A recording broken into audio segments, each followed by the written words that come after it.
Bonjour à tous, bienvenue dans cette nouvelle vidéo des astuces de Clem. Alors je suis toujours là, je sais que ça fait un petit moment que je vous ai pas fait de vidéo. Je suis désolé. Et voilà, aujourd'hui je vous présente la dernière arrivée. Voilà, donc je vous explique un petit peu le contexte. Je suis en stage aux Pays-Bas, il m'a fallu une voiture parce que j'étais parti en avion. Donc je me suis dit pourquoi pas tenter une petite importation. Donc à choisir un véhicule sympa. Donc 306 cabriolet de janvier 99. Donc j'ai pas exactement le nom de ce rouge. Et donc c'est une 2 litres 135 chevaux en boîte automatique. Donc vous avez le petit logo Pininfarina qui fait plaisir. Voilà, bon alors que dire un peu de cette voiture? Voilà, là c'est une voiture que j'ai pas payé très cher. Je l'ai payé 1700 € de mémoire à cause de ça. C'est le vernis qui pèle. Ça, c'est la maladie des PSA de cette couleur-là. Le vernis pèle. Voilà, qu'est-ce qu'il y a d'autre? Là, vous voyez que il y a un troisième feu stop qui a été rajouté là pour la simple et bonne raison que celui-ci marche plus. Donc, je vais vous expliquer un petit peu. Quoi d'autre? La capote électrique est en panne. Donc, elle ne se fermait plus électriquement. Quoi d'autre? Très globalement, la capote est en bon état. J'ai deux petits accros là, mais bon, c'est pas des trucs. Ça génère pas de fuite. Le seul problème que j'avais, vous voyez, vous avez des coutures là tout le long de la capote en fait. Je sais pas si vous voyez, mais les coutures elles claquent. Donc j'étais obligé de la refaire ici. Et là, j'ai refait ça en 2 points parce qu'en fait, si vous voulez, là vous le verrez pas, mais dessous il y a un câble qui vient tout le long de la capote. Et en fait, s'il se met pas au bon endroit, ça vient pas bien plaquer la capote sur le joint. Voilà. Donc, quoi dire de plus sur cette 306?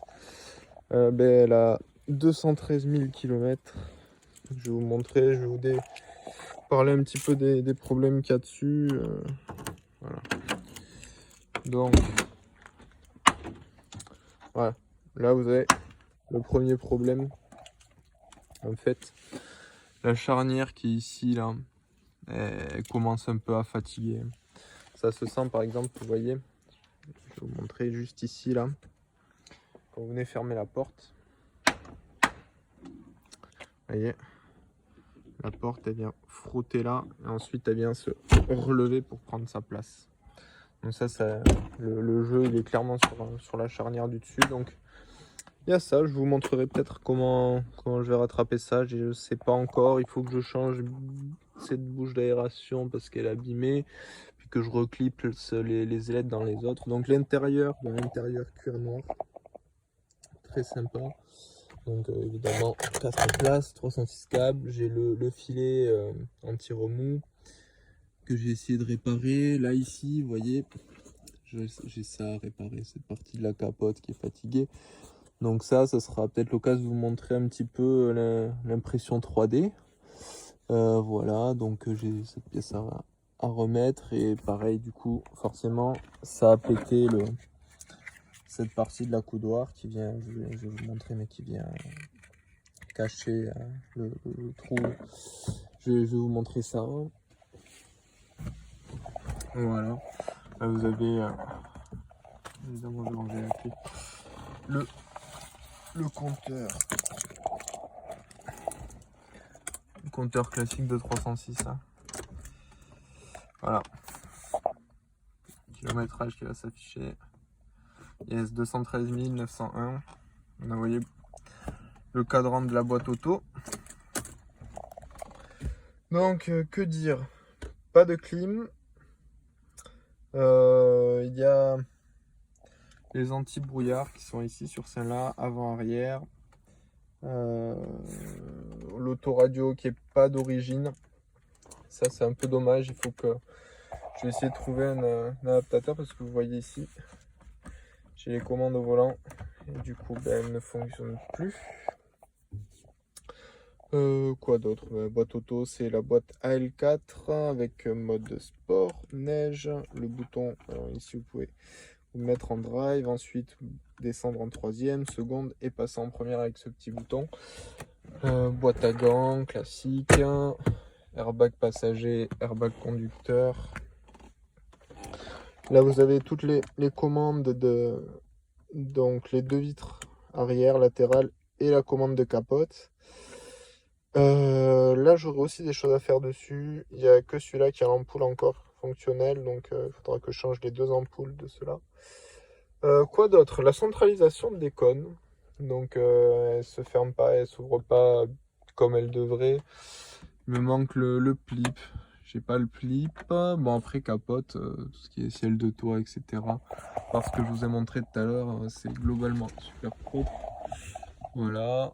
De ce côté c'est pas cassé, vous voyez ça tend bien le ciel de toit, c'est vraiment chouette.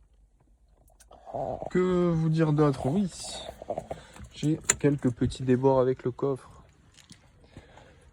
Vous voyez, donc antenne électrique, donc elle sort quand vous mettez la radio. Donc, je vous ferai certainement, là je vais remplacer ce troisième feu stop pour en remettre un qui fonctionne. Donc que vous dire d'autre? Là vous pouvez voir qu'il manque le tapis de coffre. Pour la simple et bonne raison que elle prend de l'eau. Et en fait, donc ce que je pense, c'est que vous voyez là j'ai bouché ici, j'ai bouché aussi là. Mais j'ai encore de l'eau qui passe par le troisième feu stop, donc il va vraiment falloir que je fasse quelque chose. Voilà. Donc comme je vous disais au début, la capote électrique, eh bien, elle fait partie du fait que j'ai pas payé cher la voiture parce qu'elle fonctionnait pas électriquement. Et donc en fait j'ai eu deux déboires. Le premier il était électrique. Donc, le premier déboire il était électrique, je vous explique.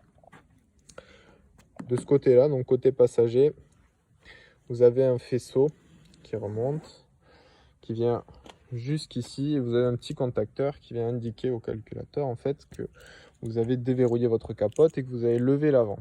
D'accord, c'est le début de la procédure, vous levez l'avant de la capote et donc ce petit contacteur là, je sais plus exactement si le contact passe ouvert ou fermé.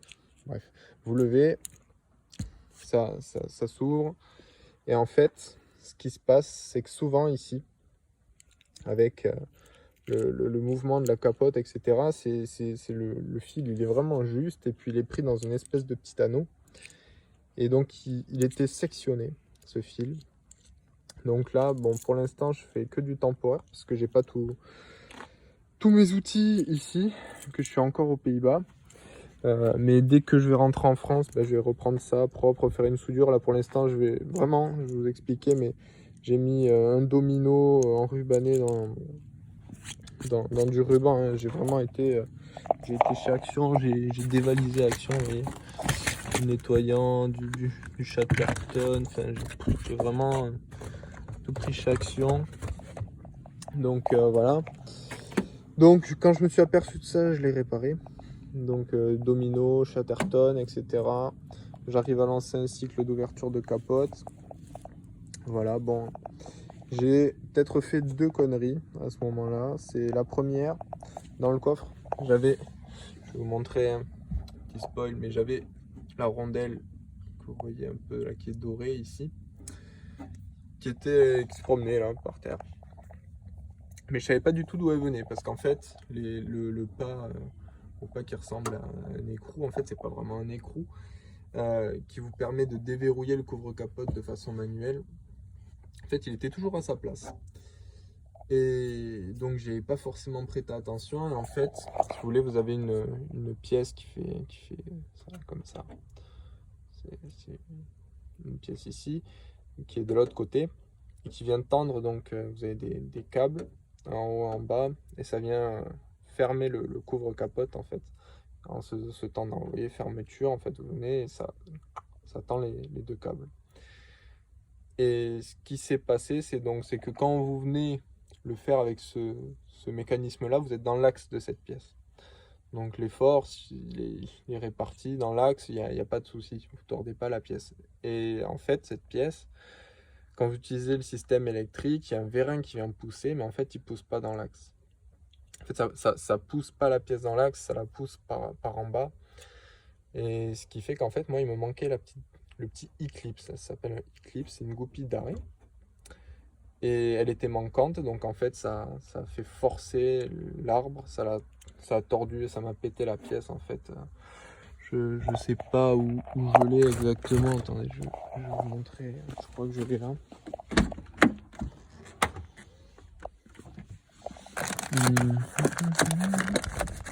Yes. Voilà, ça va être peut-être plus simple pour que vous compreniez. Voilà, c'est cette pièce. Voilà. Vous avez cette pièce qui est donc dans le couvre-capote là. Quand je vous montrais en fait, cette pièce, elle est comme ça.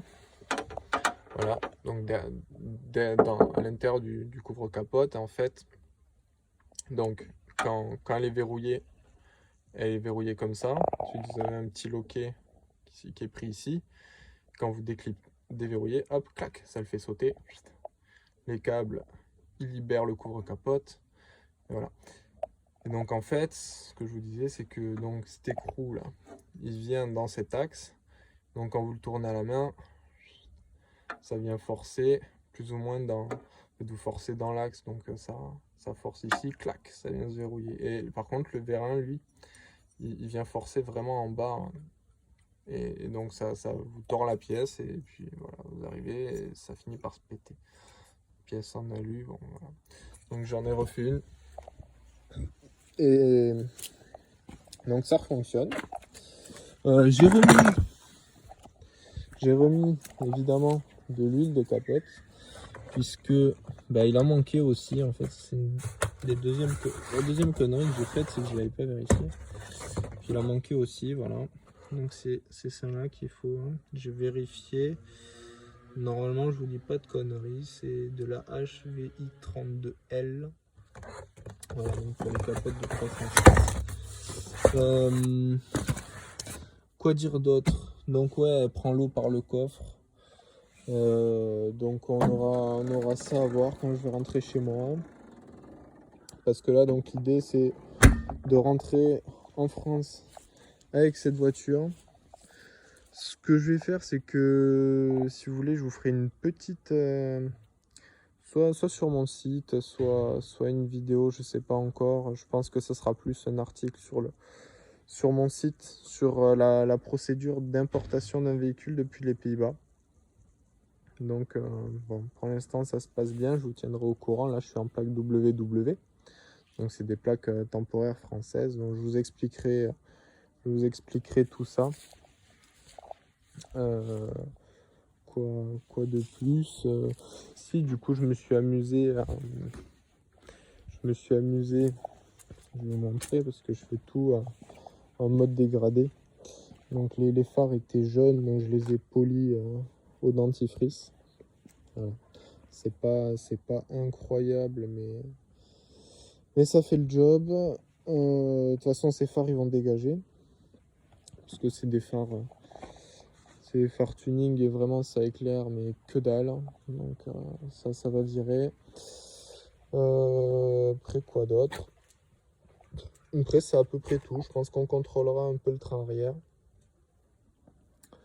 Et ça devrait être bon. Voilà, il y aura la centralisation réglée. Il y aura très certainement une vidange de boîte à faire parce que j'ai pas d'historique dessus. Je l'ai passé un petit peu au direct cette voiture. J'ai sorti un défaut au niveau de la sonde lambda, donc elle sera aussi potentiellement à remplacer parce que sur le contrôle technique hollandais, il apparaît un problème au niveau du catalyseur. Donc bon voilà.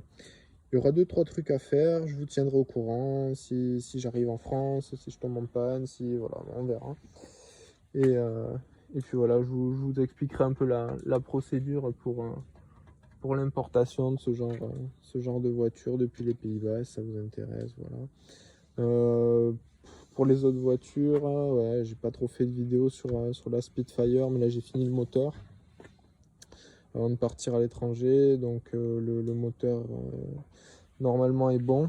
J'ai pas encore testé. Voilà, que je le mette en route. Normalement, elle part début octobre chez le carrossier. Donc, je vous mettrai une petite vidéo, des shorts avec des photos, etc. On verra. Je sais pas encore trop comment je vais m'y prendre. Il y aura certainement aussi des vidéos sur les BX. Tout simplement parce que j'ai commandé des nouveaux dômes de suspension. Donc on montera certainement ça. Quoi d'autre? C'est à peu près tout. Voilà, on verra s'il y a des nouveaux projets qui arrivent aussi. Donc voilà, il y aura très certainement d'autres vidéos sur cette petite 306 qui est fort sympathique. Je vous montre un petit peu le moteur avec les vérins, bien évidemment. Voilà. Vous avez un vérin de chaque côté, comme le faisait Peugeot dans ces années-là. Donc le fameux 2 litres 16 soupapes, 135 chevaux. Il est là. Voilà. Vous avez l'ABS. Et j'ai regardé, a priori, il me manque un petit cache plastique ici qu'il faudra que je regarde. Donc voilà. Là, vous avez encore un accélérateur à câble. Donc très sympa. Voilà. Bon, il n'y a pas la clim, c'est une des options qui lui manque, mais bon, en même temps sur un câble, on va pas être trop exigeant. Je vais peut-être un peu travailler, vous voyez, sur là, j'ai les faisceaux de phare, par exemple, qui ont été complètement mutilés, on dira. Voilà. Ouais, ils ont été complètement mutilés. Donc faudra trouver des choses, des nouveaux phares, etc. pour faire les choses bien, mais ça devrait fonctionner. Voilà, je vous tiendrai au courant de tout ça. Et puis voilà.